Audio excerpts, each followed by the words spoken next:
Días para todos. Mi nombre es Guillermo Huasca y a continuación voy a realizar la presentación que el grupo número 4, bajo la asesoría de la profesora Patricia Cifuentes, ha realizado en torno al balance del análisis de contenido correspondiente a la actividad 2.4. La realización de la presentación la voy a hacer en términos de 5 diferentes puntos. Inicialmente pues voy a hacer una descripción de la evolución del tema a lo largo de los diferentes análisis. Posteriormente, cómo esa evolución del tema ha generado pues, transformaciones y versiones finales en la estructura conceptual, en los sistemas de representación, en el análisis fenomenológico y por último la relación entre los diferentes organizadores del currículo. Después, para iniciar, cuando nosotros empezamos a abordar la estructura conceptual de nuestro tema, utilizamos el concepto de optimización de la función cúbica como idea principal para abordar en nuestra unidad didáctica. De ahí que, pues, en la estructura conceptual, en la estructura matemática, perdón, tanto como en la estructura conceptual, la idea principal estaba enfocada hacia el concepto de la derivada. Sin embargo, pues nos dimos cuenta que el concepto de derivada simplemente era un método para hablar de la optimización. Fruto de las reflexiones que tuvimos pues en clase y internas en el grupo, pues nos dimos cuenta que realmente no era el objetivo que queríamos analizar en la función cúbica, y eso nos hizo pues cuestionarnos acerca de lo que queríamos analizar. En este caso pues la respuesta estaba en los puntos críticos. A partir de ahí pues nuestro tema evolucionó hacia los puntos críticos de la función cúbica. Más adelante, en los sistemas de representación, pues logramos identificar aquellos sistemas que pues modelaban esos puntos críticos, pero siempre estábamos pensando en dos puntos característicos de esa función, ¿cierto? Cuando abordamos la fenomenología, pues no fue necesario pues precisar la definición de un punto crítico, eso con el objeto de identificar cuáles eran las subestructuras que íbamos a manejar. Encontramos que un punto crítico es un valor en el dominio que hace que la función bien no sea diferenciable, o en el caso particular de la función cúbica, pues que la derivada sea cero. Esto pues nos hizo generar una relación entre los puntos críticos de la función cúbica con la expresión general de esta misma función a través de la fórmula que aparece pues en rojito allí en la pantalla. Eso nos hizo generar tres diferentes subestructuras. Primero, cuando el discriminante de la anterior fórmula era mayor que cero, entonces teníamos dos puntos críticos como se observa. Cuando el discriminante era igual a cero o es igual a cero, es decir, en este caso hay un punto crítico el cual coincide con un punto de inflexión, y cuando no hay puntos críticos, solamente hay punto de inflexión, y eso sucede cuando el discriminante es menor que cero. Esto pues nos permitió pues generar una relación entre las subestructuras matemáticas y unos grupos de fenómenos contextualizados agrupados en los contextos fenomenológicos. ¿Cuál era el problema acá?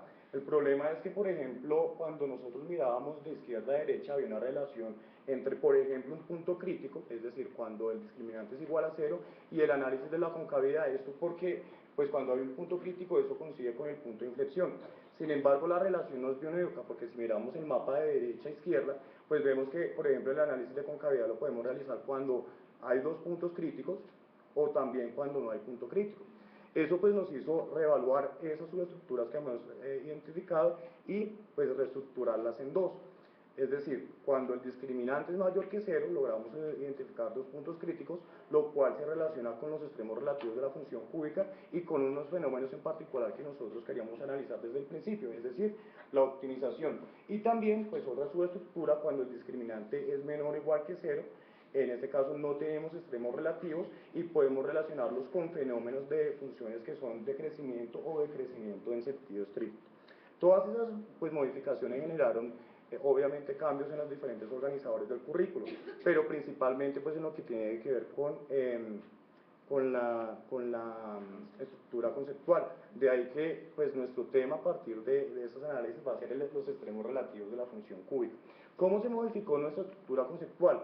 Por ejemplo, en la estructura matemática, esta vez ya no partimos de la derivada de la función cúbica, sino de la función. Como mencionaba el grupo anterior, o los grupos anteriores, pues sabemos que la función la podemos interpretar de diferentes formas, como dependencia entre variables o como relación entre conjuntos.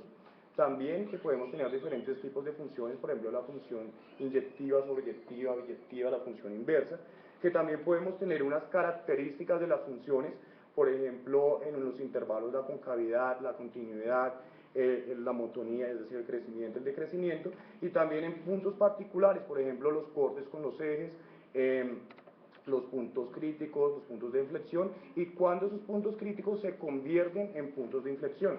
También identificamos la clasificación de las funciones, encontramos las funciones trascendentes, las algebraicas, dentro de las algebraicas las funciones polinómicas, dentro de la función polinómica encontramos pues la función que va a ser objeto de nuestro análisis, que va a ser la función cúbica. Entonces, como se observa, logramos ubicar los extremos relativos de la función cúbica en la estructura matemática.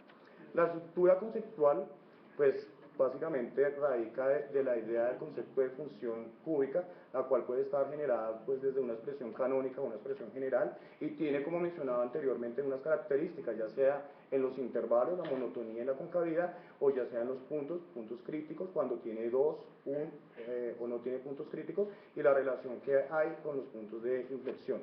También se puede, bueno, los extremos relativos se definen como ese mínimo valor que alcanza la función, mínimo local, o máximo valor que alcanza la función en un intervalo.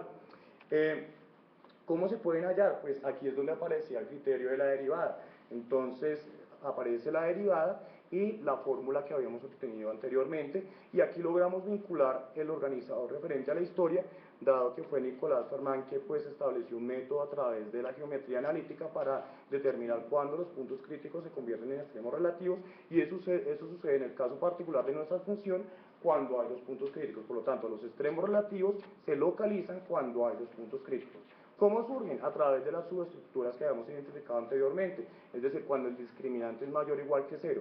Sin embargo, también no fue necesario pues analizar la otra subestructura, como mencionaba anteriormente, es decir, cuando el discriminante es menor o igual que cero.